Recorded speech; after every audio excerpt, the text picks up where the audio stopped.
Global alert, global alert, global alert, the end is nigh. This is not a test. To repeat, this is not a test. The following message is transmitted at the request of the United Nations and the United States government.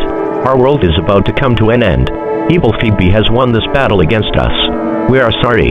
We have lost the battle. At this time, gather someone you love and await our final hours on earth. The president of our church as well as the United States president has chose 3 quotes from religious scriptures to be read on our last broadcast. John 11:25-26. Jesus said to her, I am the resurrection and the life. The one who believes in me will live, even though they die. Revelation 21:4. He will wipe every tear from their eyes. There will be no more death, or mourning, or crying, or pain, for the old order of things has passed away. Psalm 34:18. The Lord is close to the brokenhearted, and saves those who are crushed in spirit. This broadcast will conclude with the final playing of our national anthem. Children's programming will still resume until our anthem ends. May God bless you all.